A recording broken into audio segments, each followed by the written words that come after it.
Donc, Patrick, si tu veux. Bon, alors, aujourd'hui, je vous ai annoncé que je vous montrais comment Lacan fait ce montage des 4 discours comme lien social, comment il élabore à partir de sa pratique. Alors d'abord, il faut bien savoir qu'il n'y a pas de théorie du sujet chez Lacan. Et que ça a été d'ailleurs une cause de grands malentendus, puisqu'on l'assimile, parce qu'il utilise le terme bien sûr, on l'assimile à la personne, souvent d'ailleurs réduit à l'instance du moi, qui serait en quelque sorte une instance de régulation du sujet par rapport à son monde, et une adaptation à ce qu'on dit être la réalité. Déjà, il y a beaucoup de confusion autour de ça. Et si vous voulez, en plus de ça, ce sont des discours qui considèrent qu'il y a une certaine dépréciation de la subjectivité, qui est considérée comme étant illusoire au regard de l'objectivité scientifique des faits observés. C'est dans ce contexte que Lacan avance à l'époque. Alors, au cours de l'histoire, tout le monde sait maintenant que l'homme a subi 3 grandes blessures narcissiques, du fait justement des avancées du discours de la science. D'abord avec Copernic, c'est-à-dire fin de l'héliocentrisme, avec Darwin, qui fait de l'homme une créature comme les autres, fruit d'une évolution qui a été très longue, et enfin avec Freud, qui dit qu'au fond, le sujet il est décentré par rapport au moi et qu'il n'est donc pas maître de ses pulsions, qu'il n'est pas le maître en sa demeure en quelque sorte, parce qu'il est l'effet d'une opération signifiante de par l'existence d'une structure langagière incorporée dont se détermine l'inconscient. Et voilà ce qu'il en est, selon l'expression de Lacan, du mystère du corps parlant. On ne sait pas pourquoi nous sommes le seul animal parlant sur la planète. Et au bout du compte, on invoque une sorte d'affinité particulière de notre corps avec le langage qui vient du dehors, et c'est une propriété qui se transmet de façon héréditaire. Nous sommes la seule espèce animale pour laquelle il en soit ainsi.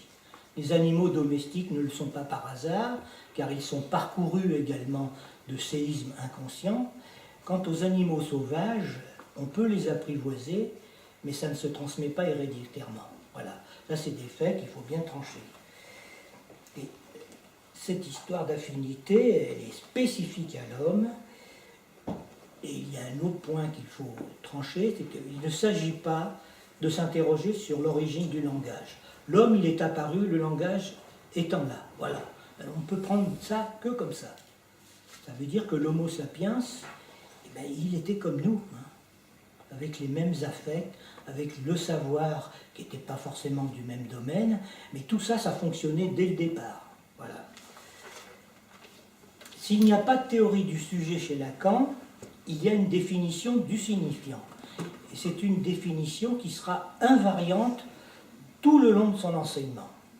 Et elle se formule de cette façon-là: le signifiant représente le sujet pour un autre signifiant qui ne le représente pas. L'opération signifiante a pour effet un sujet, mais il y a un reste qui échappe à la prise du signifiant tout en étant produit par lui. Alors, déjà, dès le départ, on voit que là, chez Lacan, et ça a été très long à comprendre, que pas tout est langage. Pas tout est langage parce qu'il y a la jouissance. Je le dis tout simplement là. Alors cette formule du signifiant représente le sujet pour un autre signifiant, c'est celle-ci. Voilà, ici. Le sujet qui est ici et l'objet qui est ici. Voilà comment se représente cette première définition. En 1953, quand il commence son enseignement public, dans Fonction et champ de la parole et du langage, Lacan parle du sujet de la parole. Sujet de la parole qui a affaire à l'autre de la parole. Autre confusion, parce qu'on a considéré à un moment donné que l'autre pouvait être aussi un sujet.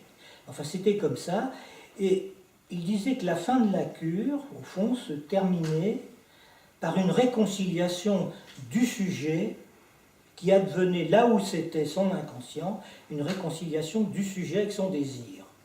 Alors, je vous rappelle quelques petites phrases de l'époque, quand il convoque à ce propos-là justement le dieu du tonnerre, il pose 3 questions au dieu du tonnerre, Prajapati, qui répond da, da, da, ça veut dire à la fin d'une cure, don, soumission, grâce à la parole.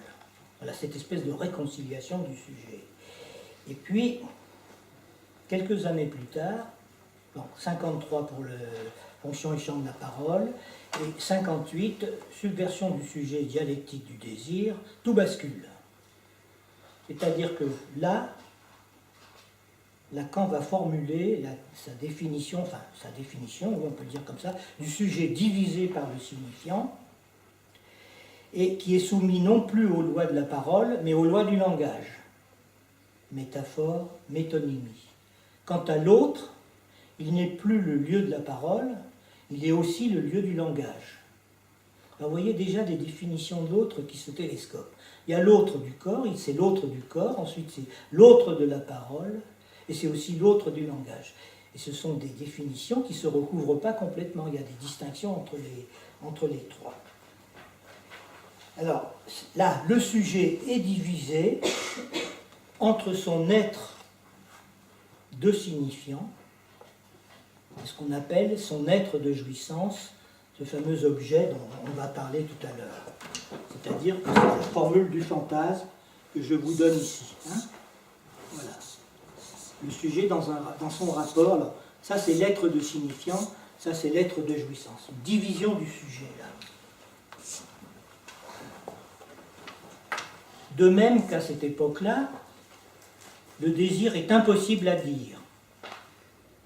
Alors qu'avant, il y avait une réconciliation avec le désir.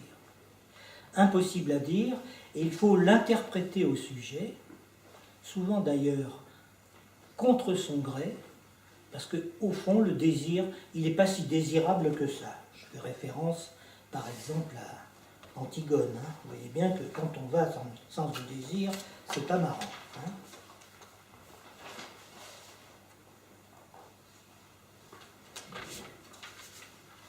Cette histoire se figure de la façon suivante, c'est-à-dire que si vous placez au départ, il met ça en forme de delta dans son graphe du désir, il y a là une courbe d'intentionnalité du sujet, comme ça, qui rencontre cette courbe d'intentionnalité, le jeu, tout ce qu'on voudra, le souhait, pourquoi pas le besoin, l'impulsion sexuelle, va rencontrer le signifiant, d'ailleurs je vais mettre plutôt S2 ici et S1 ici, et cette rencontre de la pulsion avec le langage va déterminer un retour et une intervention sur cette intentionnalité, et on va aboutir ici à la constitution du sujet divisé par le signifiant, qui l'antécède. Donc il y a une anticipation, on peut dire, du signifiant ici S1, sur ce qui apparaît ici en S2. Voilà comment ça fonctionne. Donc il y a une construction d'une cellule, comme ça, qui est une structure, et on voit très bien comment la diachronie et la synchronie se composent à ce niveau-là. Alors,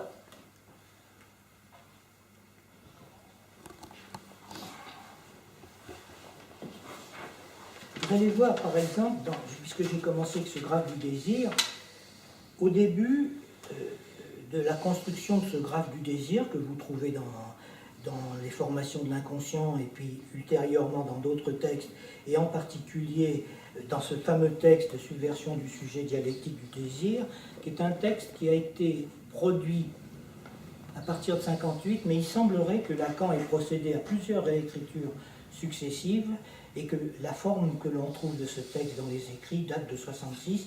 Il a dû remanier ce texte et d'une façon très très caractéristique, puisqu'au départ, il situait au départ de l'intentionnalité ce qu'il appelait le sujet du besoin. Le sujet du besoin. Et le sujet du besoin, justement, aboutit dans un premier temps au sujet divisé. Mais dans un second temps, pour respecter sa trouvaille, Lacan va le situer ici. Au départ de la flèche, le sujet est déjà divisé. C'est-à-dire que le nourrisson, il est déjà un sujet divisé. Il est déjà parlé, il n'est pas du tout simple sujet du besoin. Il doit s'adapter, bien sûr, au discours qu'il attend. Donc, sujet-là, et à l'arrivée de la flèche, en gros, il va mettre au fond, donc dans sa rencontre avec l'autre du langage, on peut dire, il va se retrouver avec investi des identifications au signifiant de l'autre. Par le même, voyez, c'est le même truc, et vous voyez la bascule qui s'est produite pour Lacan, là. Hein. Parce que ça a beaucoup embêté ses lecteurs au début, parce que dans les écrits c'était comme ça, et on n'arrivait pas à comprendre comment se faisait-il qu'avant il y avait le sujet du besoin et que c'était passé au sujet divisé. C'est ça que ça veut dire. Hein. Donc, Lacan fait usage du terme de signifiant, dont la logique se déploie selon les deux axes liés aux lois du signifiant, métaphore et métonymie, qui sont des lois du langage, et qui recouvrent, sans être tout à fait équivalents, les termes de Freud de condensation et déplacement. Alors, les linguistes se sont aperçus qu'au fond, Lacan faisait un usage hérétique du signifiant défini par Jacobson, qui lui avait effectivement décrit les lois de la métaphore et de la métonymie.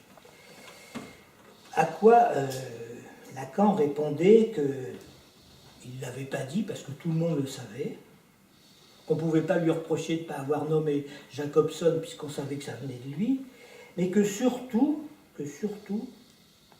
il en faisait un autre usage que Jacobson approuvait. Il est même venu l'approuver à Paris à son séminaire, en disant l'usage que fait Lacan du signifiant, je suis d'accord avec ça. C'est d'autant plus d'accord que Lacan venait de donner le coup de grâce à la linguistique en sortant son fameux terme de la langue en un seul mot, et disant qu'au fond, le langage n'était qu'une élucubration de savoir par rapport à la langue. Et il va même plus loin, il va dire que le langage, ça n'existe pas. Ce sont des élucubrations, il n'y a que des langues qui sont parlées et qui sont inventées au jour le jour par l'ensemble des femmes. Et puis nous, quand on parle, petit à petit, on introduit des petites modifications comme ça. C'est quand même quelque chose d'assez fort. Hein. Quand c'est venu, ça a remué beaucoup de choses. Ça s'est passé dans les années 70. Chez Lacan, évidemment, il y a un petit déplacement dans la définition du signifiant, c'est-à-dire que ça peut être le phonème, ça peut être le mot, ça peut être une phrase entière, ça peut être un paragraphe, ça peut être un livre entier, ça peut même être une bibliothèque et même, pourquoi pas, toutes les encyclopédies. Toutes les encyclopédies peuvent représenter un sujet pour un autre signifiant quelconque qui ne le représente pas. Ouais, c'est quand même très très souple comme définition. Hein, mais vous voyez bien que c'est une définition du signifiant, mais non pas du sujet. Pour Lacan, le sujet de la psychanalyse, c'est ce qu'il appelle le sujet de la science. Allez dans une assemblée de scientifiques et parlez-leur du sujet, vous verrez les échos que vous aurez. Ils seront rejetés massivement par la salle qui sera bouleversée d'horreur que vous osiez utiliser ce terme, le sujet de la science. Et c'est le sujet de la science pour autant que la science le forclôt. Et que ce n'est pas un hasard si la psychanalyse a été inventée par Freud au moment de la montée au zénith du savoir scientifique moderne. De même que ce n'est pas un hasard, donc Freud a voulu inscrire la psychanalyse dans le champ de la science, de même que Lacan a poursuivi cette démarche en la mathématisant, en tout cas en faisant une tentative de mathématisation de la psychanalyse. Alors, le moment, le pas nouveau du passage de la science à la science moderne, à ce qui était avant, c'est un pas que Lacan repère chez Descartes, qui dit qu'en gros, son dire, on peut dire ça, comme nous parlons nous, son dire a été de séparer le savoir, qui progresse dans une articulation purement logique de discours, et la vérité qui est remise à Dieu. Autrement dit, 2 et 2, ça fait 4, parce que Dieu le veut. Et comme ça, dans la théorie des ensembles, on s'aperçoit que 2 et 2, ça ne fait pas toujours 4. Il y a des algèbres ou des mathématiques qui montrent que ce n'est pas toujours ça qui est obtenu. En tout cas, Descartes, il faut dire qu'il fallait qu'il ménage un peu l'Église, parce que dans toute l'histoire de la civilisation occidentale, dès qu'on touchait à un petit bout de savoir, même une lettre de l'alphabet, ben, on avait l'Église sur le dos, quoi. Il y a des gens à qui il est arrivé des gros ennuis pour ça. Et lui, il fuyait ça. Alors, le cogito cartésien, en tout cas celui qu'on nous a refilé, je pense donc je suis. Lacan va lui faire subir toutes sortes de misères. Entre autres, il va le traduire ainsi pour accentuer justement ce qu'il en est de la division du sujet. Il y a d'autres, il lui fait subir d'autres distorsions, mais je vous en donne une comme ça qui nous intéresse. Sujet de diviser plutôt que raisonnable. Il va transformer la formulation en disant « où je ne pense pas, je suis ça », c'est-à-dire objet, dans le fantasme, vous voyez. « Où je ne suis pas, il y a des pensées qui ne sont pas je », c'est ça l'inconscient. Un savoir sans sujet, ou dont le sujet est à déchiffrer. On touche du doigt là que le jeu de la psychanalyse est imprononçable. Il ne faut pas le confondre avec le sujet du verbe dans l'énoncé. C'est le sujet de l'énonciation qui est un pas-jeu. Et là, je vais rentrer dans mon affaire, qui est la construction des discours comme lien social. Vous savez, Lacan, il balance ça au tableau en 1970. Il met les formules au tableau sans la moindre explication. C'est vrai qu'il a préparé son public avec les 2 séminaires précédents, c'est-à-dire la logique du fantasme et l'acte analytique, mais enfin, quand il a produit ces formules au tableau, il était quand même un peu sidéré. On ne savait pas très bien d'où ça venait, ce truc-là.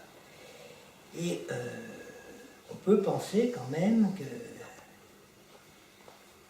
il les a produits, pour dire que c'est symptomatiquement, comme on pourrait utiliser une de ces expressions, après les événements de 68, ce qu'il appelait les mois de mai, les mois et l'apostrophe, c'était les mois de mai, où c'est vrai qu'il y avait quand même beaucoup d'égarements dans la foule, on pourrait dire ça.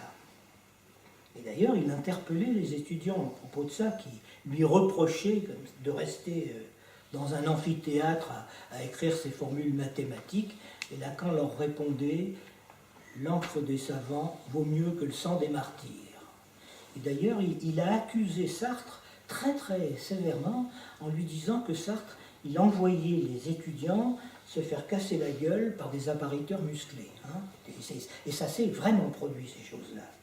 Donc il répondait comme ça. Bon, l'encre des savants vaut mieux que le sang des martyrs.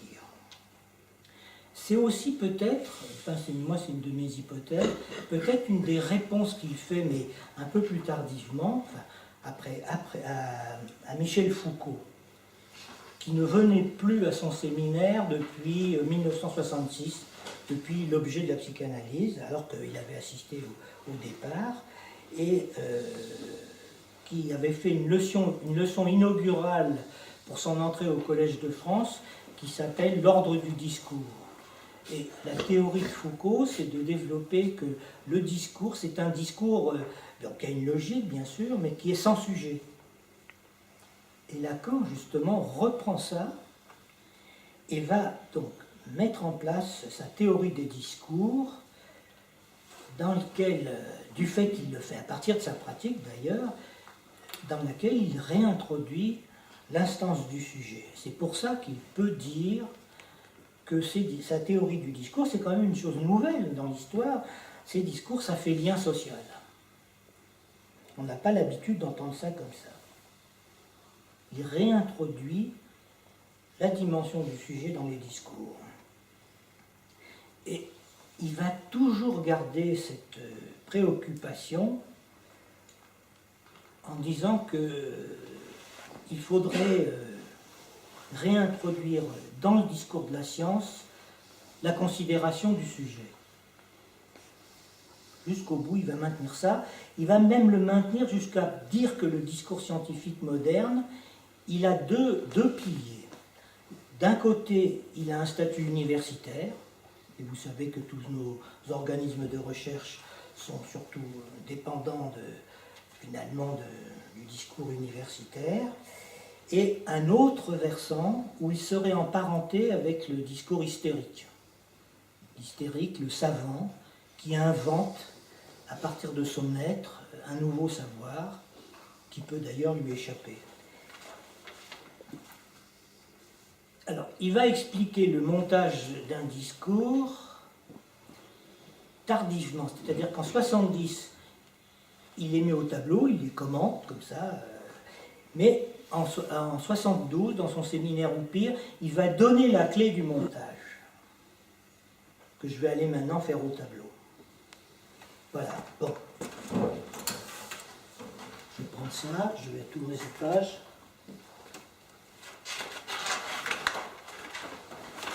Il va produire le schéma suivant. Donc, à partir d'une pratique de la parole, il va dire que toute parole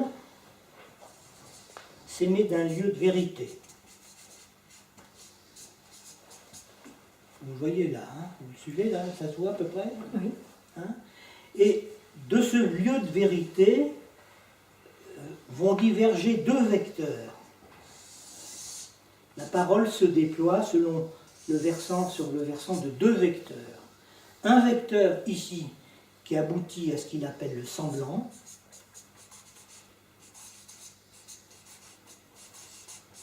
Le semblant chez Lacan, ça ne veut pas dire faire semblant. Le semblant, ça veut dire que ce n'est pas du réel. C'est du signifiant, c'est ça que ça veut dire. Il désigne souvent le signifiant comme étant du semblant. C'est de cette position. Il met ça, le semblant ici, et l'autre versant de la parole va aboutir à un autre point qui s'appelle la jouissance. Je ne vais pas vous apprendre que quand on parle, on a une certaine jouissance à parler. Hein. Donc ça correspond bien au schéma de la parole. Et dans cette opération, il y a toujours un reste qui échappe et qui ne peut pas être dit. Ça se confirme tous les jours. Je voulais vous dire ça, mais j'arrive pas à vous le dire. Ça, les analysants n'arrêtent pas de le dire tout le temps. J'arrive pas à dire ce que je voulais dire, il y a toujours quelque chose qui m'échappe. Ça aboutit à la production d'un reste ici, au produit, si vous voulez. Voilà comment est monté. Ici, je vais les numéroter. Un point. Donc, lieu de vérité où toute parole se profère, vers un deuxième pôle ici, qui est le semblant, le troisième pôle qui est la jouissance, et le quatrième pôle qui est celui du produit. Hein. Voilà, comme ça ici. Alors, il faut que je... Bon. Nous avons là, si vous voulez, 4 points repérés comme ça, qui sont les 4 pôles d'une structure. sur laquelle j'ai déjà placé en ces points ce que l'on appelle des monades, c'est-à-dire des chacun un par rapport aux autres. Définition comme ça. 4 monades. Ce sont des chacun un qui sont absolument hétérogènes les uns aux autres. Ils ne se recouvrent pas, et c'est comme ça qu'on peut les distinguer et les déplier sur un schéma.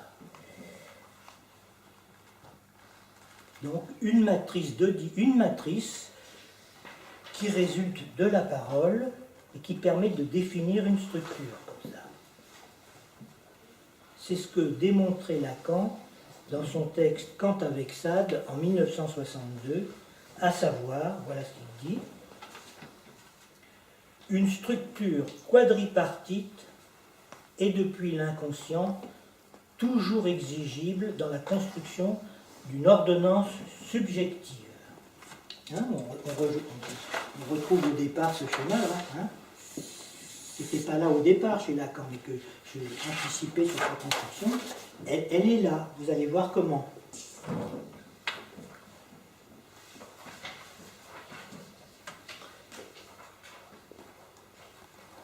Donc, cette première structure, repérée comme ça, elle correspond à une définition de la structure de Lévi-Strauss, qui va dire, que Lacan lui emprunte au début, qui va dire qu'elle est faite d'éléments covariants qui s'interagissent. Et bien entendu, Lacan, lui, à partir de là, va lui faire subir un certain nombre de modifications, de distorsions topologiques. Comment faire le montage de ce truc-là? Alors, cette structure quadripartite, on la retrouve dans le schéma du miroir, on le retrouve dans le graphe du désir, on le retrouve dans les 4 discours, dans les formules de la sexuation, et je vous montrerai peut-être plus tard comment on monte les formules de la sexuation sur les 4 discours en passant par la structure borroméenne. Donc tout ça, ça se tient, vous voyez, c'est une évolution, c'est logique, c'est petit à petit il avance, et pas à pas, c'est des pas logiques qu'il est en train de faire Lacan. Hein. Alors, comment faire le montage?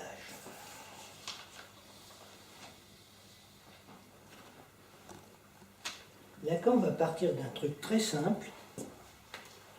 Il va dire que dans notre espace, l'espace que nous habitons, l'espace cartésien à 3 dimensions, on ne peut placer que 4 points à égale distance les uns des autres. On ne peut en placer que 4. Et il va construire un truc, c'est pas lui qui a inventé ça, hein.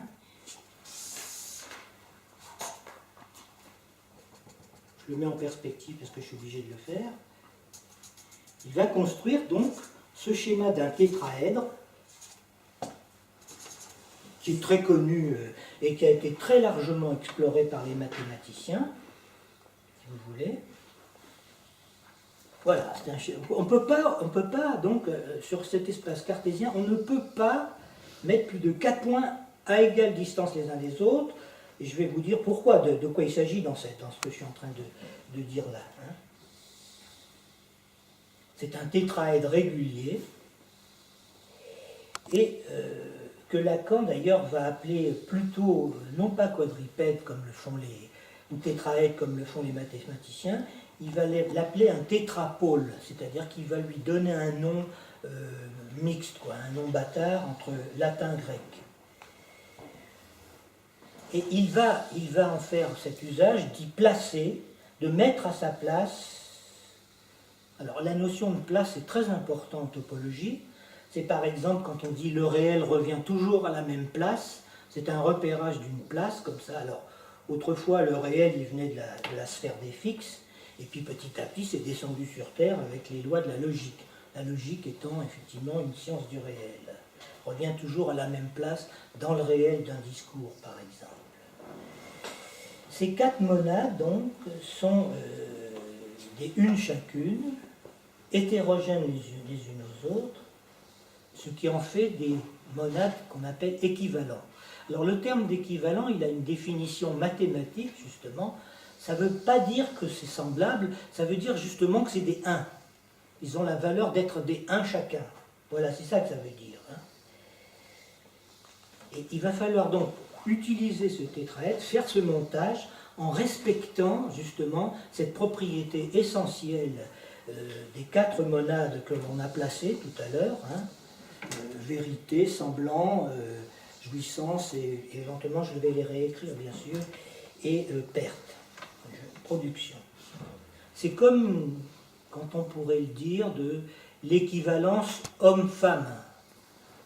Équivalence homme-femme, ça ne veut pas dire que c'est du pareil au même, puisqu'il y a la place pour une différence de leurs jouissances respectives.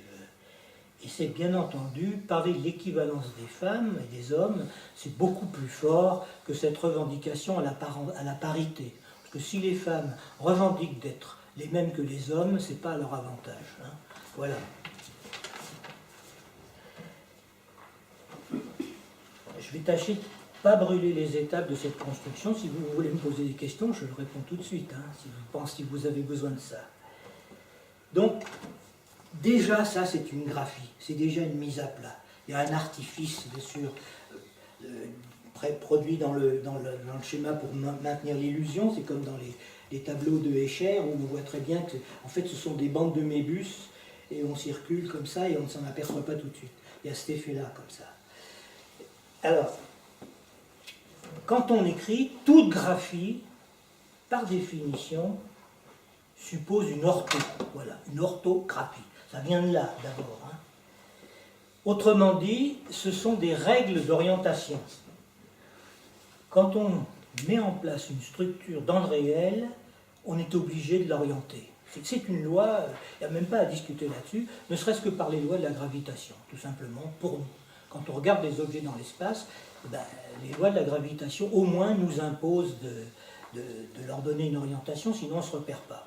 Pas par hasard qu'on a besoin de boussoles et autres machines pour les plongeurs sous-marins et tous ces trucs-là. Ça, c'est donc une simple loi que j'applique. C'est pour ça que je dis que c'est assez simple à comprendre ça. Donc ce tétraèdre, on peut dire que c'est une sorte de tabouret dont la base est un triangle et la pointe, eh ben, c'est sur quoi on s'assoit. Lacan veut dire par là qu'au fond, notre assiette dans le monde n'est pas très confortable. Hein.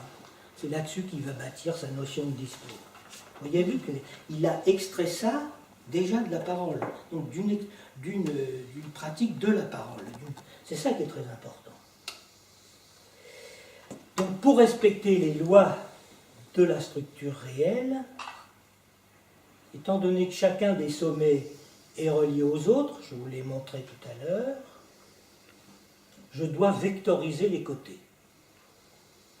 Et je dois le faire de façon à ne privilégier aucun des sommets. Parce que si j'en privilégie, à ce moment-là, je vais rompre la symétrie de la structure, et donc ça ne correspondra pas. J'aurais fait une entorse, c'est d'ailleurs ce que fait le discours capitaliste par rapport aux 4 discours. Peut-être que je vous en parlerai tout à l'heure un petit peu.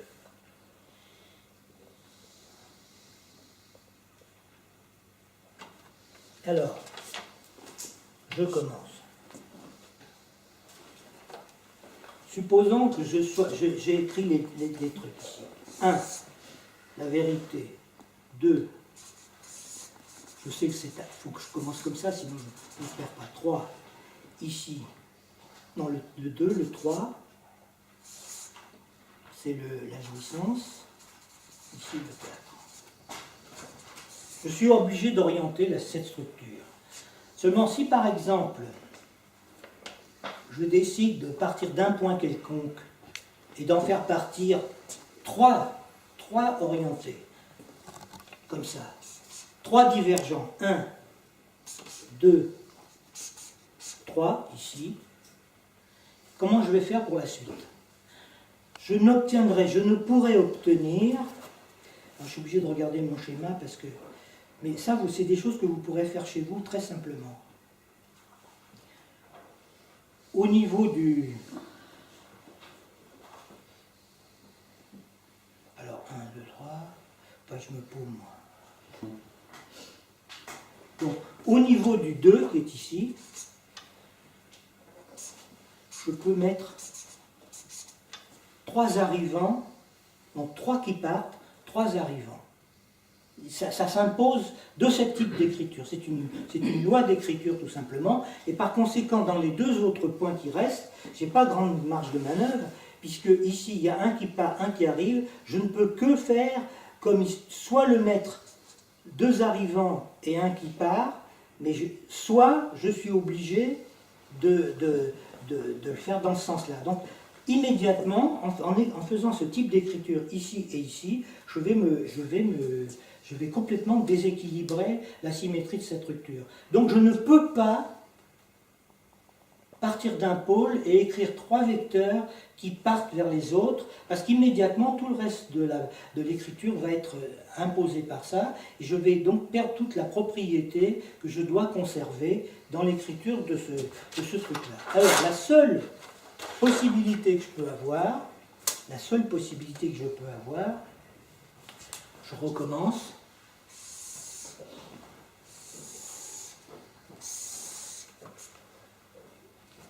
Je le refais à chaque fois parce que ça vous permet à vous peut-être de vous repérer. La seule possibilité, c'est, alors je remets ici 1, faut pas que je me trompe, 2, de toute façon si on se trompe c'est pas bien grave, il suffit de le refaire et on ne peut pas se tromper, 3 et 4. Donc la seule possibilité que j'ai, par exemple, si je pars du 1, qui est ici, le 1, je vais en faire 2 partants. Un qui va vers le 2 et un qui va vers le 3. Donc, le 1, il y a 2 qui partent. Comme ça. Et donc, je vais lui faire arriver ici, c'est des écritures qui sont un seul arrivant. Au point 2. Au point 2 maintenant. Je me sers de ma feuille pour ne pas me paumer. Hein. Au point 2. J'en ai un qui arrive.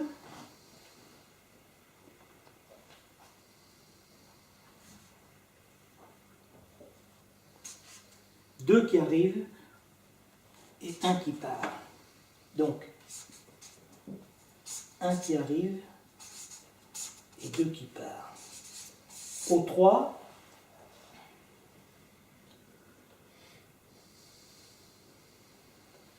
qui est ici, j'en ai un qui arrive, 2 qui arrivent, un qui part. Donc, il y en a, c'est ça, c'est 2 qui arrivent. J'espère que je ne me suis pas paumé. 2 qui arrivent et un qui part. Attendez que je regarde. 1. Le 2 qui arrive, un qui part. Le 2.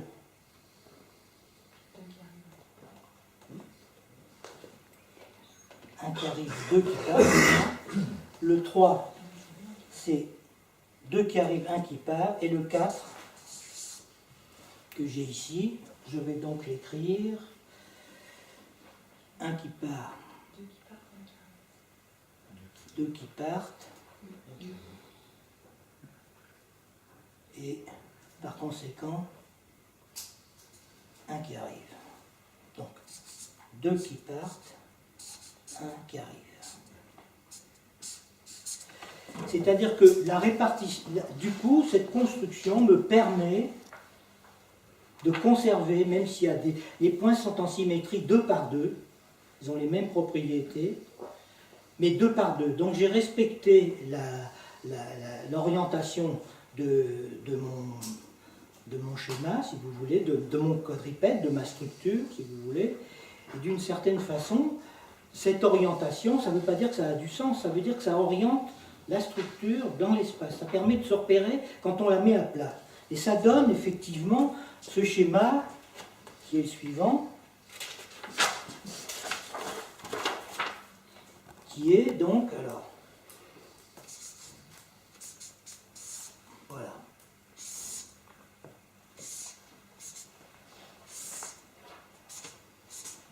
viens d'écrire, je le remets comme ça maintenant.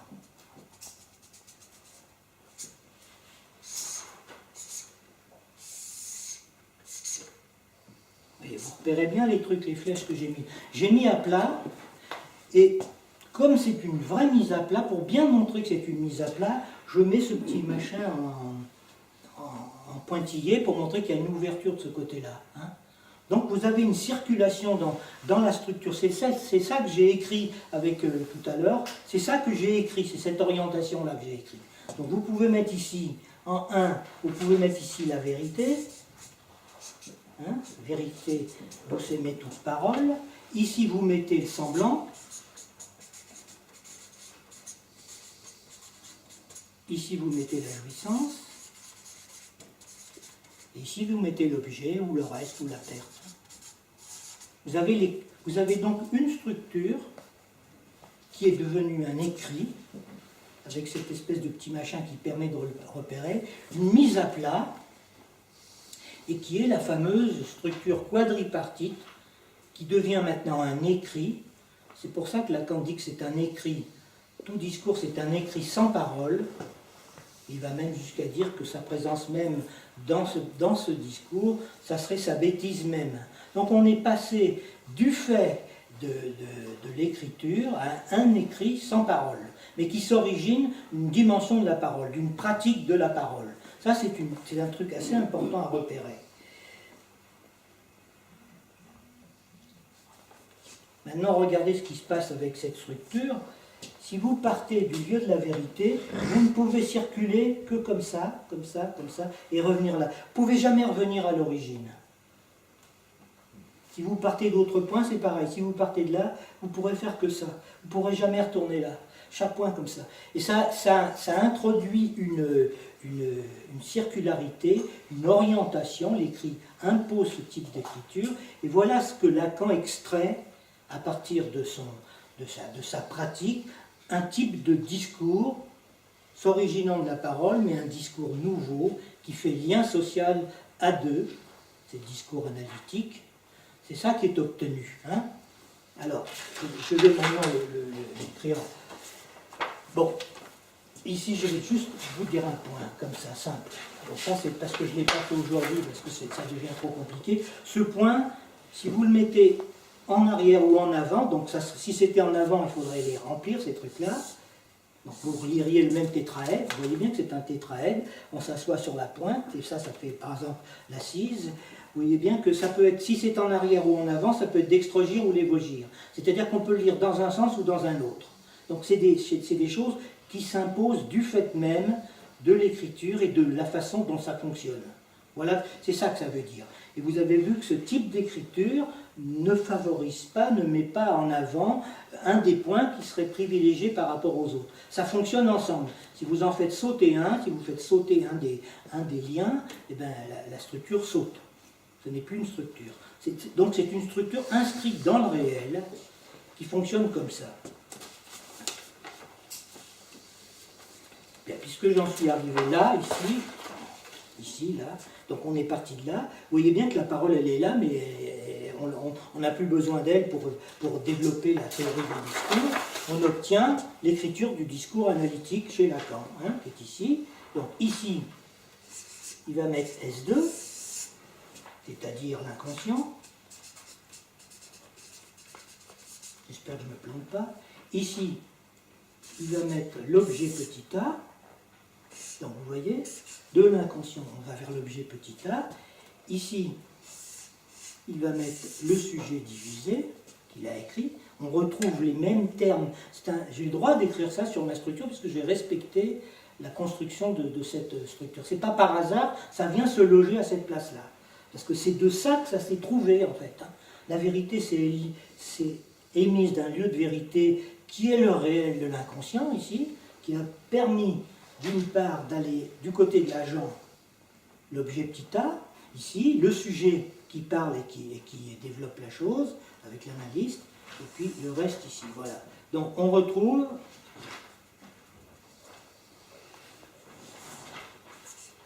voilà ce que Lacan a inventé. Voilà. Il a articulé, c'est du nouveau, il a inventé le discours analytique comme un lien social à deux, à partir d'une pratique de la parole, et qui a une valeur de structure universelle. Et à partir de là, ça lui permet d'articuler les autres discours du maître, de l'universitaire, de l'hystérique.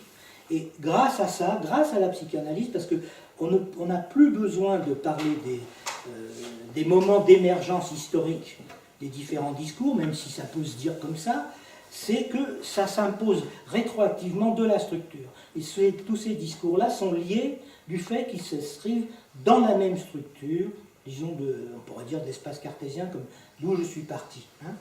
Alors, évidemment, il va se passer des choses là quand même. Donc, vous voyez ici, toujours, on retrouve les termes. Hein. Vérité, semblant, jouissance et produit. Hein. Ou plus le jouir. Bon, on ne va pas tout compliquer comme ça. On va partir de là. Donc, les places sont les places de la vérité, du semblant, de la jouissance et du produit. Une fois de plus, Lacan va transgresser un certain nombre de choses, hein, puisque, ayant inventé cette structure de discours à partir du discours analytique, il va s'en servir pour articuler les autres discours. Et il fait une entorse à la théorie de la structure habituellement développée. C'est pour ça qu'il ne se reconnaît pas parmi les structuralistes, Lacan. Il dit que lui, le structuralisme, c'est une histoire de journaliste, parce que sa structure, même si au départ il en a fait un emprunt à Lévi-Strauss, il n'est plus du tout dans le registre de Lévi-Strauss. Tout simplement parce qu'il y a introduit la dimension de sujet, c'est une des choses les plus importantes, et que d'autre part, chez lui, pas tout peut se mettre en carte, hein, comme faisait Lévi-Strauss avec tous les mythes. Il a fini par mettre tous les mythes en carte et toute la série. Je dois dire que même l'héritier, moi, la façon dont elle a produit son truc sur le mariage pour tous, ça m'a un petit peu inquiété quand même. Parce qu'il n'y a plus de problème, quoi. Les mariages sont organisés pour que les hommes ne fassent pas la guerre. Et les affects dans tout ça. Et les résistances de discours qui existent dans le monde, du fait qu'il y a des religions, des monothéismes différents, enfin tout ça, ça pose des sacrées questions, ça. Hein, c'est quand même des questions centrales. Hein. Ça résiste pas simplement pour des raisons purement idéologiques, ça résiste pour des raisons de structure. Voilà, c'est ça que j'essaye de dire. On ne peut pas faire joujou avec ça n'importe comment. Et Lacan, d'ailleurs, je pense qu'il pensait, enfin en tout cas que je vais l'écrire sur le discours. Indépendamment de la pratique analytique, je pense qu'il y avait une visée de restauration des autres discours, qui sont de plus en plus bafoués dans notre monde, du fait de l'émergence du discours capitaliste, dont je vais vous donner quelques termes pour que vous arriviez à vous repérer. Donc, une structure sur laquelle sont inscrites structures avec des places qui ne bougent pas, qui sont des repérages topologiques, ça revient toujours à la même place. Par contre, c'est une écriture bivoque, parce qu'on met des lettres qui ont un autre sens, et qui, bien entendu, quand elles sont plus logées aux mêmes places, elles n'ont pas tout à fait la même signification. Hein, c'est important de repérer ça. Et deuxièmement, puisque j'étais parti de la définition du sujet comme étant un effet du signifiant, c'est des discours que je vais écrire au tableau pour vous montrer comment ça fonctionne. C'est des discours qui ne sont pas des discours tenus par l'analyste, par le maître, par l'universitaire ou par l'hystérique. C'est des discours auxquels le sujet qui se met à son service est assujetti. Hein? C'est-à-dire que chacun des agents qui vient en place d'agents, dans chacun de ces discours, je vais les écrire, vous allez les repérer, il est assujetti au discours qu'il sert. Et l'éthique du discours, c'est ça. On n'est pas maître du discours, on est maîtrisé par chacun des discours en fonction de la façon dont on le sert. Alors, écriture bivoque, ça veut dire quoi? Ça veut dire que on peut faire bouger les lettres. Et bien entendu, on est obligé de respecter l'ordonnance de ces lettres. Hein. C'est-à-dire qu'on est obligé de tourner, on ne peut pas faire n'importe quoi avec les lettres, et vous verrez qu'avec le discours capitaliste, il s'est passé quelque chose qui a fait que ça a pu se produire quand même. C'est la chose suivante. Donc, discours analytique en bas, je vais l'écrire maintenant Vous connaissez tout ça. Voilà, tout ça. A, S barré, S2, S1. Dans l'analyse, il y a la production des signifiants maîtres qui assujettissent le sujet. C'est ça que l'analysant repère dans sa cure, les signifiants auxquels il est assujetti. En gros, les énoncés, les paroles fondamentales, toute une série de termes qu'on utilise, il est assujetti à ça dans sa vie. Et s'il peut reconnaître que c'est à ça qu'il est assujetti, il a peut-être une chance de pouvoir commencer à apprendre à faire quelque chose avec, et à faire autrement, s'y prendre un peu autrement, en étant un petit peu décalé. Discours analytique. Alors, on peut... Bon, il y a l'orientation des flèches, je peux les remettre si vous voulez, c'est pas gênant. On peut faire soit une lecture d'extrogir, soit une lecture lévrogir. Ça veut dire qu'on peut passer, en faisant tourner les lettres, au discours, à d'autres types de discours. Ici, par exemple, on va aller dans ce sens-là. Et on va écrire, ça c'est le discours de l'analyste qui est ici. Donc c'est très simple à écrire, vous voyez. Le discours de l'hystérique, il est là. Hein. On peut le lire, on peut y aller soit dans un sens d'extrogir, soit de discours hystérique, descendre dans le discours analytique sur le mode lévogir, comme ça. Ici, le discours hystérique, vous voyez, on le fait basculer, le sujet, il est en position d'agent, donc c'est pas tout à fait pareil que l'analysant déjà. Hein. C'est quand même en même temps, il y a un lien de parenté. Il est ici, en dessous, il est commandé par discours hystérique, se produit à partir d'un sujet au prix de son être, il y met de sa peau, en gros, pour parler, l'hystérique. Hein, c'est pour ça qu'il y a tous ces symptômes corporels, ces événements du corps que sont ces symptômes, parce qu'il interroge le signifiant maître, qui est ici, et il produit un savoir. Il produit un savoir à son insu, d'une certaine façon. Et c'est Freud qui a repéré ça. Il s'est dit, si j'écoute l'hystérique, il y a un savoir, le savoir inconscient, qui était là, ici, je vais pouvoir articuler ce qu'il en est de ce savoir inconscient. Donc, à son insu, l'hystérique, c'est quand même, si on appelle ça une perte, c'est aussi parce que le sujet s'est perdu pour lui, d'une certaine façon. Hein. Et c'est ce qui se passe pour les savants. Alors, il y a une parenté entre le discours hystérique et le discours de la science. Le savant, avec sa peau, il invente des choses. Donc, c'est pas un chercheur d'INSERM. Eux, ils mettent jamais leur peau, ils revendiquent un salaire. Ils ne trouvent jamais rien d'ailleurs, puisqu'ils cherchent tout le temps. Ils n'inventent rien, ces gens-là. Hein. Celui qui invente, c'est celui qui fout sa peau là-dedans et qui produit un savoir qui lui est relativement dérobé. Donc il invente un nouveau théorème et on donne le nom on donne au théorème son nom, puis le reste, c'est pas pour lui. Hein. Voilà, discours, est-ce que c'est pas bien ça? C'est moche. Je ne suis pas bien placé, je vais me mettre là. Donc, discours analytique. Voilà.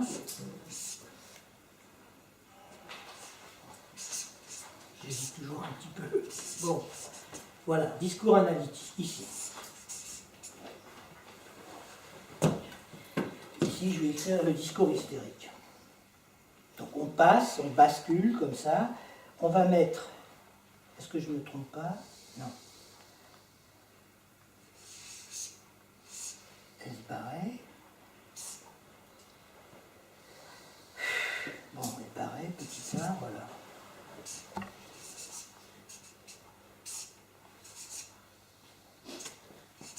Voilà, alors, l'hystérique, on ne lui dit pas comme ça, c'est pas ça que ça doit être. C'est-à-dire qu'elle interroge toujours le signifiant maître.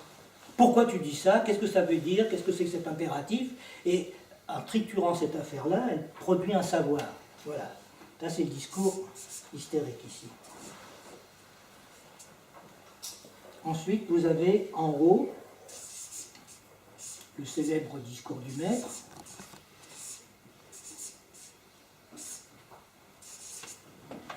Qui est suivant, donc est obtenu par rotation des lettres. Vous voyez, on fait tourner les lettres dans un sens qui peut être soit lévogir, soit dextrogir, pour les retrouver à partir de l'origine qui est celui-ci. Hein.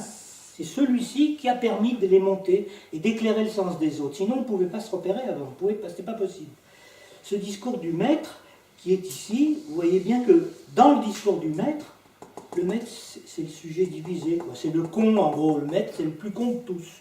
Il est vraiment le con de l'impératif qui commande à son discours, et il ne sait rien, puisqu'il est là, le maître, il est à la place, il est à cette place-là, et que celui qui a le savoir, c'est ce que Lacan dit, hein, c'est l'esclave.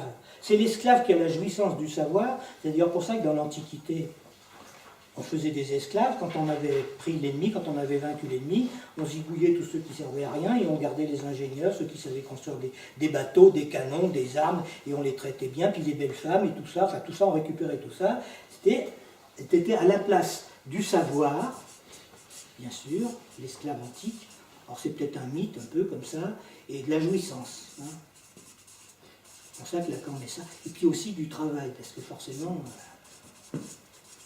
Le maître, il ne fout rien, il est au bord de sa piscine, il est complètement abruti par le soleil, et il se contente simplement de ce que lui donne un peu l'esclave, c'est-à-dire son verre de limonade ou des choses comme ça. C'est vraiment une arnaque qui n'est pas rien dans la production des discours. Et puis enfin, bon, vous avez ça, comment ça fonctionne comme ça.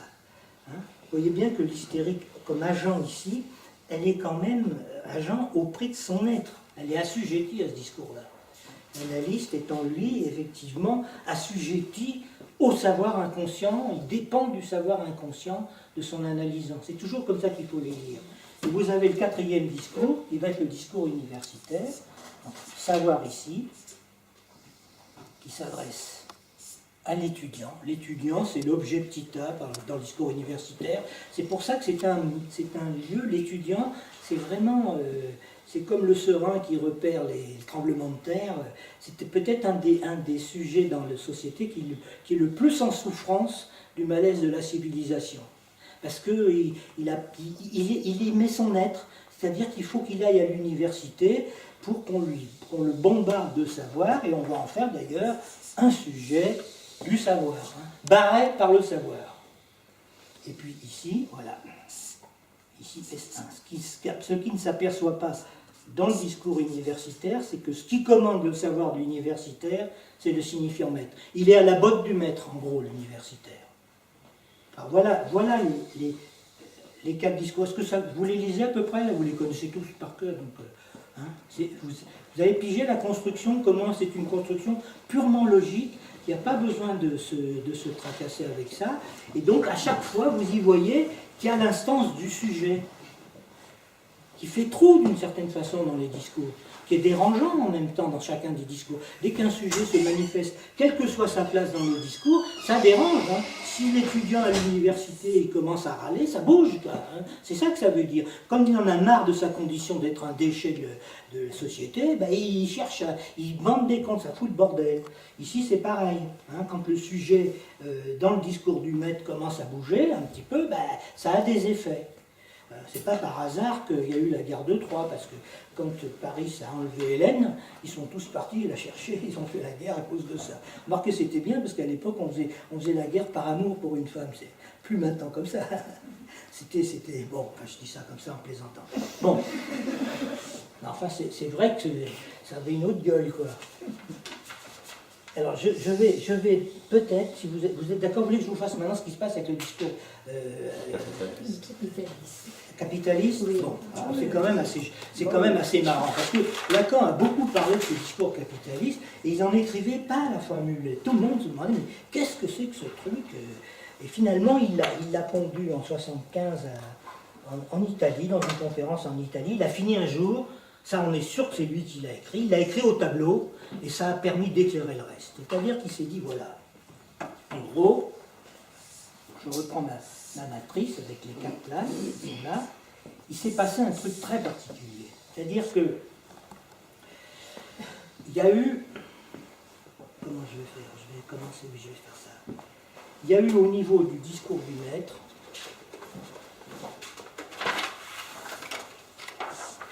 parce que quand même le maître, quand il commandait, il mettait sa peau là-dedans. Hein. il risquait sa peau tout le temps. Dans les sociétés, des vraies sociétés comme ça, ceux qui avaient le pouvoir, en général, ils se le faisaient reprendre. C'était pas héréditaire, ils se faisaient zigouiller, c'était comme ça que ça se passait. Hein. Le maître était comme ça. Bon. Donc, il s'est passé un truc, c'est que Lacan est très sévère à ce niveau-là. Il dit qu'au fond, les philosophes, ils ont bien compris que le savoir, il était du côté de l'esclave. Donc, ils se sont emparés du savoir de l'esclave et ils ont fait croire au maître que lui qui veut que ça ne fait que marcher, ce qui compte, c'est que ça marche, il s'en fout, il n'a pas besoin de savoir. Que c'était un savoir de maître, ils se sont emparés de ça. On voit bien toutes les opérations de Socrate qui interroge l'esclave pour lui faire dire ce qui était dans les questions, en gros. C'est-à-dire qu'il monte les questions, et le philosophe, il a mis au maître qui était là, il lui a mis dans l'idée que le savoir, c'était le sien. Pas du philosophe, mais le sien du maître. Donc, il a inventé, il a mis un jour le savoir en position de commande. Bien entendu, on n'a qu'à regarder nos hommes politiques d'aujourd'hui, s'il y a vraiment des gens qui ne savent pas grand-chose, c'est vraiment eux.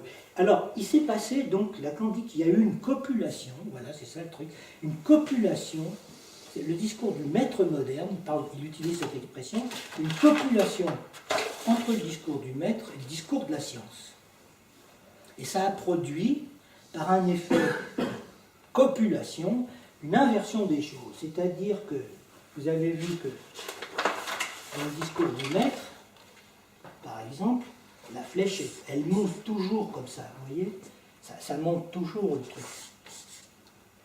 C'est-à-dire qu'on est commandé toujours d'un lieu de vérité. C'est pour ça d'ailleurs qu'il y a une éthique dans chaque discours selon sa structure, et qu'aucun discours ne peut invalider les autres. Hein, c'est ça le truc. Il y a une vérité qui n'a pas les mêmes coordonnées, mais qui existe. Alors il s'est passé un truc, c'est qu'il y a eu une inversion qui s'est produite ici, et que ici est monté à la place du discours du maître ce que l'on appelle le sujet, de la libre entreprise. Que nous sommes tous, d'ailleurs, je vais vous le dire, nous sommes tous les sujets de la libre entreprise, et avec l'illusion invraisemblable que nous commandons le signifiant. Alors qu'on devrait être déterminé par le signifiant, on commande le signifiant. Qu'est-ce qui s'est passé dans cette inversion-là? Ça veut dire quoi? Ça veut dire que la structure a été rompue, et si on peut parler d'un discours perverti, c'est tout simplement parce que cette opération n'est possible que parce que le lien entre S1 et le sujet a été rompu, le lien symbolique à la loi a été rompu, et c'est l'imaginaire qui s'est produit. Ce qui définit la perversion par rapport au discours, en général, ou par rapport même à tout, c'est que ils mettent l'imaginaire à la place du symbolique. C'est ça l'opération de perversion. Voilà ce qui s'est passé là. Donc il y a eu une inversion du truc, et de l'autre côté, on peut continuer à écrire de la même façon, bien sûr, si on veut. Ça. Alors c'est formidable ce truc, parce que si on suit le sens du truc, cette rupture-là, qui s'est produite dans le discours capitaliste, fait qu'on circule dans ce discours comme ça. Voilà. C'est-à-dire que si on réduit ça, on tourne en rond. Voilà, on tourne en rond, il n'y a plus de limite, il n'y a plus d'impossible, donc il n'y a plus de réel, hein, il n'y a plus les dimensions de... Tout est possible, c'est ce qu'ils nous disent. Hein. Ensemble, tout est possible, nous disait notre cher président à l'époque. D'ailleurs, il est arrivé, travailler plus pour gagner moins, enfin, tout s'est conformé, c'est vraiment ça qui s'est passé. Et ce qui est formidable dans ce discours de la libre entreprise, vous voyez les circulations des flèches, on peut circuler soit dans ce sens-là, soit dans celui-ci. Hein. Vous voyez? Non, alors ça, oui, c'est ça. Voilà, comme ça. Sans limite, on tourne en rond. Hein. Et en plus de ça, comme sujet, soi-disant de la libre entreprise, on est prié de se produire nous-mêmes comme déchets. Voilà ce qui nous arrive dans ce monde-là. Voilà. Bon, bah écoutez, Je crois que je vais arrêter là. Je vais discuter avec vous si vous souhaitez que je vous donne quelques éclairages. Donc c'est assez simple cette histoire de discours. Bravo.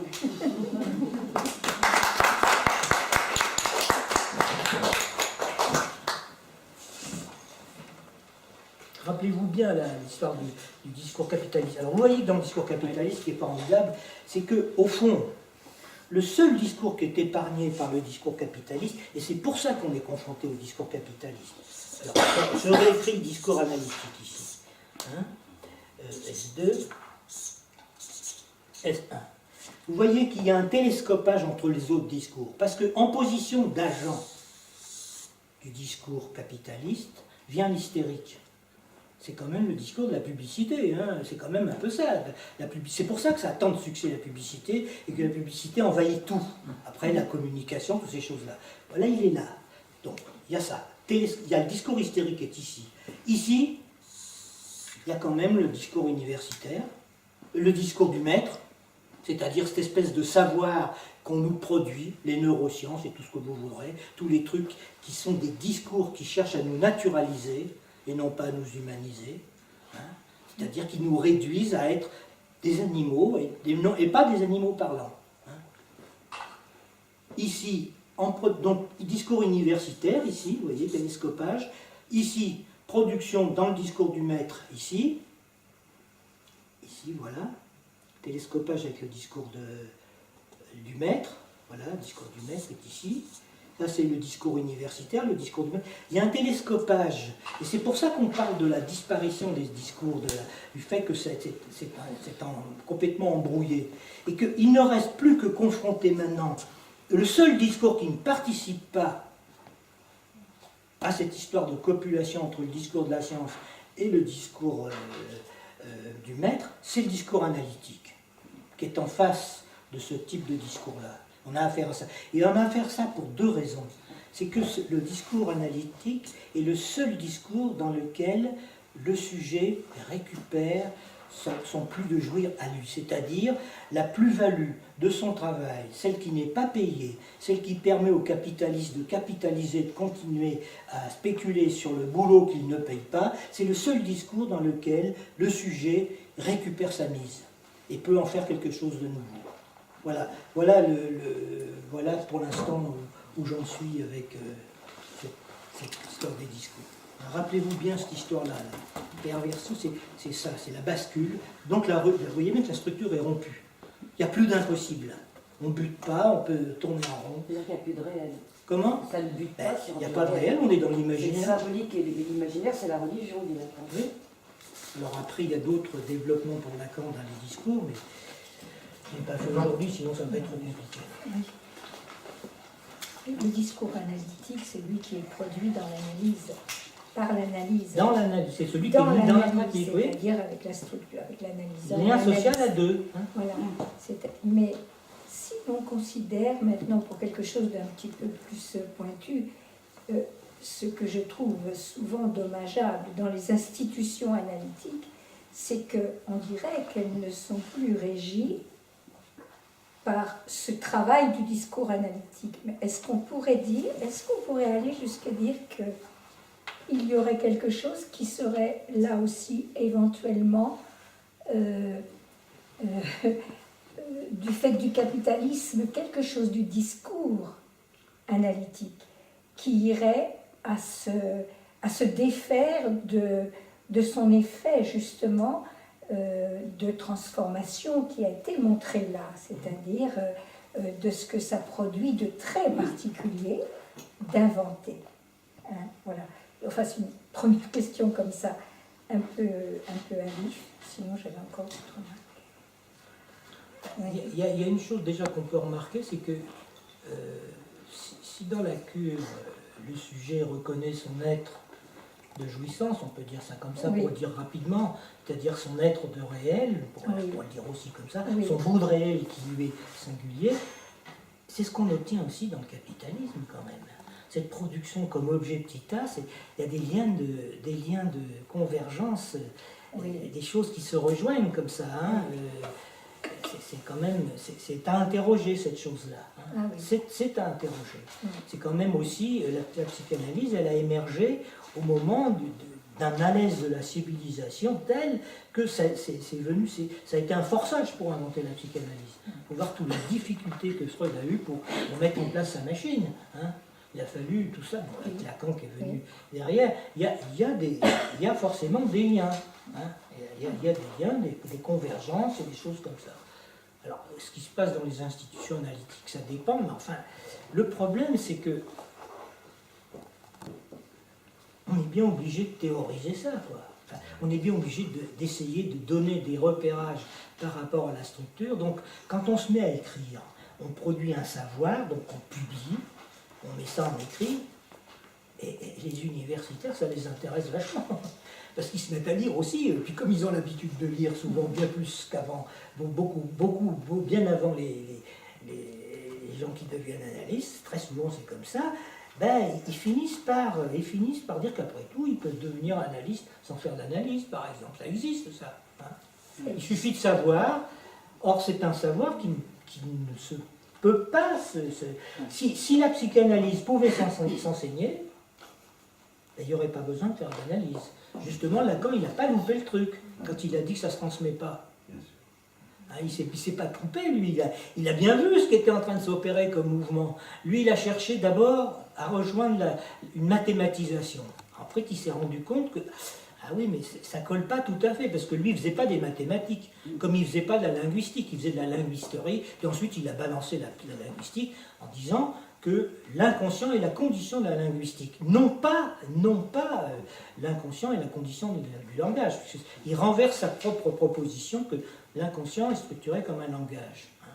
Donc il met en cause la linguistique. Et alors il y a eu un débat récemment à propos des sciences humaines, pourquoi la psychanalyse était en opposition mortelle avec les sciences humaines. C'est un truc très simple, c'est parce que Lacan il dit mais vous ne pouvez pas faire les sciences humaines si vous ne tenez pas compte de la dimension du sujet, c'est-à-dire du mystère du corps parlant. Or, la plupart des anthropologues, des ethnologues et des gens comme ça, ils analysent des sociétés où ils vont sur un mode complètement extérieur. Ils ne vous parlent jamais des affects, ils ne vous parlent jamais de comment ça fonctionne, rien. Ils vous font des montages comme ça, mais qui ne s'articulent pas de la pratique même des gens qui sont en train de vivre ces trucs-là. Hein? Du vécu personnel. Ouais,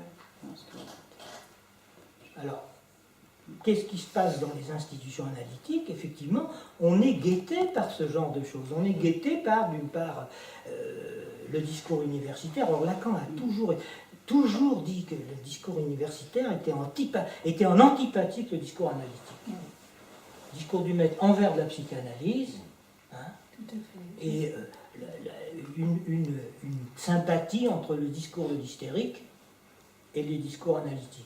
À condition, bien entendu, d'amener le sujet, parce qu'il ne s'agit pas de... L'hystérique, c'est plus une névrose pour Lacan, puisqu'il y a un discours d'hystérique. C'est pas une névrose, c'est le statut normal du sujet. La seule névrose, c'est la névrose obsessionnelle. Elle n'existe plus, l'hystérie, c'est fini. D'un but clinique, on dit hystérique, mais c'est pas vrai. Alors, qu'est-ce que je voulais dire là? Je ne me souviens pas. On parlait... Oui, alors, voilà. Le sujet qui est ici dans le discours hystérique, comme agent, tout sujet n'est pas hystérique, bien entendu. Il s'agit, pour amener quelqu'un qui est en souffrance, parce que c'est ça, le sujet en souffrance, il vient au titre d'une souffrance qu'il éprouve là, d'une souffrance de son être. Vous voyez bien, dans le discours hystérique, c'est ça. Ben, on va l'amener à hystériser son discours, c'est-à-dire que les entretiens préliminaires vont lui permettre d'exprimer que sa souffrance, ça peut être un symptôme, parce qu'il y a quelque chose qui cloche, et si ça cloche, c'est qu'il y a une cause à ça, vous voyez? C'est ça qu'on articule. Donc on amène à l'hystérisation du discours. Ça ne veut pas dire qu'on en fait un hystérique, ça veut dire qu'on lui dit essaye de parler comme agent de ton symptôme pour qu'on essaye de cerner la cause. L'analyse se prétend comme étant le tenant-lieu de cette cause. Tenant-lieu, hein, c'est pas pour de vrai en plus. Et pour de réel, parce que si l'analyse n'y met pas du sien, ben ça ne marche pas. Si c'est un artifice simplement de représentation, ça ne fonctionne pas la clé. Le transfert, elle n'est pas, c'est d'ailleurs, Lacan dit très clairement, c'est pas le transfert d'analysant, c'est le transfert d'analyste. Il va très loin quand il pousse les choses comme ça. Hein. Transfert, c'est le transfert de l'analyste. C'est lui qui installe cette... C'est pour ça qu'on reproche à Freud toutes ces projections. On ne se trompe pas quand il dit mais c'est lui qui implique ça, parce que c'était comme ça qu'il faisait comme il pouvait, Freud. Il était tout seul. Il était tout seul. Il était tout seul, c'est lui qui fait ça. Est-ce que ça n'implique pas quelque chose, c'est l'analyse du discours, c'est que la seule institution analytique qui peut être reconnue comme telle, c'est la cure. C'est la cure. Il n'y en a pas d'autre. Quand on parle des institutions analytiques, c'est des associations qui sont... C'est des qui associations. rentrent tout à fait dans le discours capitaliste, c'est-à-dire c'est Ouais. comme ça que ça tourne. C'est-à-dire que ça fait fonctionner ça. Et c'est des discours qui ne fonctionnent pas très bien. Parce que les quatre discours, ils ne fonctionnent plus très bien maintenant. Le discours universitaire, c'est plus le discours universitaire, disons, de la grande époque de l'université classique, hein, où les types, c'était des érudits, c'était du sérieux. C'est plus du tout comme ça maintenant. Maintenant, c'est au service des entreprises. Donc l'université n'est plus garante de la formation, de savoir de ceux qui viennent à l'université, parce que c'était pour former des sujets hein, au savoir, c'était pas du tout pour en faire des employés de bureau, parce que c'est ce qui se passe en ce moment. Hein, on en fait des employés pour trouver des emplois, comme on dit. Ce ne sont plus les garants. Et là, quand il pointe les moments précis où ça se passe, dans un texte qui est assez peu connu, parce qu'il n'a pas été publié, qui s'appelle « D'une réforme dans son trou », où il dit, c'était en 68, on lui avait commandé ce texte dans Le Monde, et ça s'appelait « Libre d'opinion », alors lui il commence le texte, il n'y a pas de libre opinion.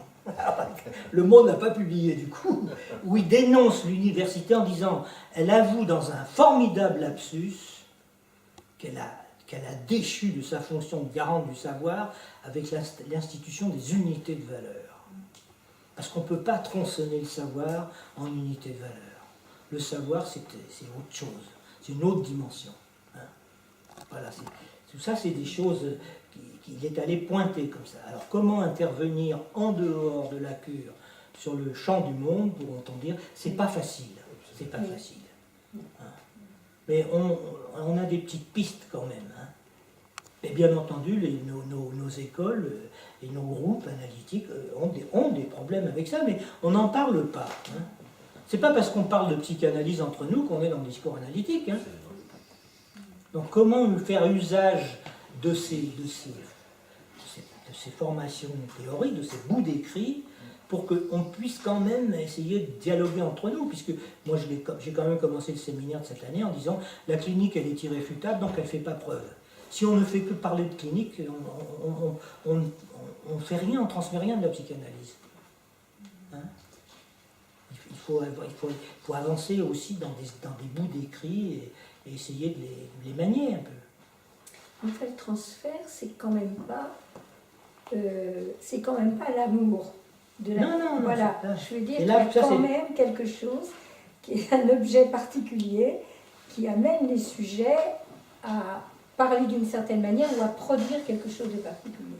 On est bien d'accord. Oui. Il y a- Et Lacan, il situe le rapport au savoir comme une acquisition. Ben, je ne sais pas quelle est tout à fait la citation, mais une acquisition de savoir au prix d'y mettre de sa peau. C'est ça. Et d'autre part, que son exercice a la même jouissance que le prix de son acquisition. Exactement. Voilà. C'est-à-dire qu'il insiste beaucoup. Le savoir, c'est pas l'information universitaire. Voilà. C'est ça. Le C'est vrai savoir. que l'anthropologue, il n'est pas à la même place que le psychanalyste. Je veux dire, le psychanalyste, il y va aussi de quelque chose qui est même plus sa peau d'ailleurs, s'il a fini, s'il est analyste. Mais il y va de quelque chose qui est de l'ordre de sortir de la répétition et de ne pas en rester à la magie dont parlait Freud, la magie des mots, quand il citait ça dans Totem et Tabou. Hein. Il y avait justement ces anthropologues qui avaient remarqué que les dits sauvages, en face des éléments effrayants dans lesquels ils vivaient, ils avaient volé des mots, croyaient-ils, hein, volé des mots, en fait, qu'ils inventaient pour nommer, pour avoir moins peur. Moins peur, c'était le réel, bien sûr, déjà, bien sûr. Et ils volaient des mots, ils nommaient, et ils étaient, on va dire, capables comme ça de supporter. l'impossible. Je dirais ça comme ça aujourd'hui, mais je crois. Et c'est une petite note qu'il met comme ça dans Totem et Tabou. Moi, ça m'avait beaucoup intéressé parce que c'est ce qu'il appelait la magie des mots. On a affaire avec la magie des mots. Et Lacan, il parle justement, alors je ne sais plus dans quel séminaire, de la magie des mots qu'il nous faut, nous, analystes, mettre à plat. Eh oui. C'est ce qu'on a vu là, Bah, avec tous ces schémas. Le transfert, c'est un mot magique, hein, Voilà. pour nous. Mais Si mettre jamais à- on demande aux gens d'expliquer ce qu'ils appellent le transfert, on dit toujours ça, oui, il est en plein transfert. On voit bien que c'est de la magie. Mais, alors là, c'est quand même, là, c'est Oui. essayer de mettre ça à plat. Mais oui, mettre à plat. Voilà, mettre à plat quelque chose qui est de l'ordre d'une, de quelque chose qui touche tellement à l'impossible à repérer quand même, hein, mais qui est là quand même. Hein.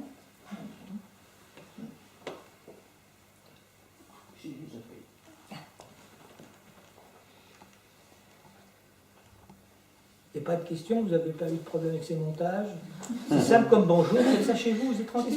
Vous faites votre quadrupède et puis vous faites les orientations. Vous allez voir, c'est inoubliable ça. Moi j'ai pataugé un peu parce que je fais l'exposé et donc j'avais besoin de. Mais on ne peut pas se tromper si on respecte les règles de la graphie, enfin de l'orthographie dans ce sens-là. On ne peut pas se tromper. Oui, mais il faut recommencer Oui. l'écriture. Ben, à chaque fois qu'on voit quelqu'un nous faire avec son commentaire l'écriture, on recommence un petit peu à savoir. Il faut recommencer quand même, on est d'accord. C'est pas quelque chose qui est inscrit comme ça une fois pour toutes. Il faut le faire très longtemps aussi, hein, pour que ce soit un peu plus évident. Il faut faire très attention de analyser ce qui se passe socialement uniquement. Il faut faire attention, c'est un repérage, c'est pas forcément une grille de lecture suffisante. C'est beaucoup plus complexe que ça. Mais enfin, ça donne quelques repérages quand même. Ça donne quelques petits repérages. Oui. C'est vrai que bon, c'est comme ça. On peut se repérer comme ça. Et Lacan a donné une conclusion que je trouve très forte quand il l'a faite à l'époque par rapport à ce que l'on vit maintenant. Parce qu'il disait le discours capitaliste, au fond, il n'est pas très différent des autres, sauf sur un point, c'est avec celui-là que vous serez le plus, il utilise le terme, couillonné. Oui, Il utilise le terme dans son séminaire. Parce que quand vous regardez le discours universitaire auquel vous faisiez allusion, regardez simplement l'histoire sur l'EGM. Quel est le laboratoire qui produit une vérité? Vous savez ce qui se passe maintenant dans le monde universitaire? On est obligé de savoir qui finance la recherche. Pour savoir quel savoir on a produit. Et pourtant, ça joue sur nos vies. C'est quand même strictement impensable, il y a 40 ans, qu'on produise une vérité qui ne serait que celle ordonnée par le discours du financier. Donc ça veut dire que cette perversion, elle est de fait maintenant. C'est bien entendu, c'est des conséquences énormes. Donc ce discours analytique et ce que vous développez, c'est absolument décisif. Autrement, tous les discours que l'on tient, ça ne fait que rentrer dans la circulation. Et c'est pour ça que les collègues qui sont invités à prendre position au nom de la psychanalyse sur tel fait de société, moulinent des discours qui fait que, entre collègues, on s'affronte en disant non, fondé sur quoi? Sur quel savoir? C'est vraiment une question fondamentale, ce qu'on a trouvé. C'est pour ça que, merci encore à vous d'avoir précisé Et c'est les choses. aussi du un par un quand même, par rapport à ce que tu dis. Ça veut dire aussi qu'on est au un par un finalement, parce que je pense à toutes ces questions de pétition et de décision globale. C'est assez compliqué tout ça en fait, par rapport à des faits sociaux. Mais ce qui est important, c'est la troisième blessure narcissique. C'est-à-dire que maintenant que l'inconscient a été découvert, on ne pourra plus jamais dire qu'il existe. Même si on fait tout ce qu'il faut pour le recouvrir, c'est là, ça fonctionne. Alors moi je vois souvent des gens qui ils trouvent dans les neurosciences les confirmations de la psychanalyse ou des choses comme ça. On a des rapports avec la biologie. D'abord le biologique, c'est pas le réel. C'est déjà un montage de représentation, c'est pas du tout ça. Parce que ces histoires d'IRM qu'on présente comme magique, on allume des circuits comme ça, puis on dit voilà la pensée, là, il y a tel endroit, tel mot, des connexions. Comment on peut calculer plusieurs milliards de neurones dans un cerveau? Vous vous rendez compte ce que ça veut dire? Calculer qu'il y a plusieurs milliards de neurones. C'est incontable.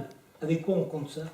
Donc, par exemple, alors il y a des rapports, ils trouvent des rapports, mais c'est que de l'analogie, d'une part, et d'autre part, comment voulez-vous qu'un neuroscientifique ne dise pas, presque comme le disent les psychanalystes, puisqu'ils font usage du discours pour en parler. Donc à un moment donné, ils sont pris dans la logique qui surdétermine leur propre discours sans s'en rendre compte.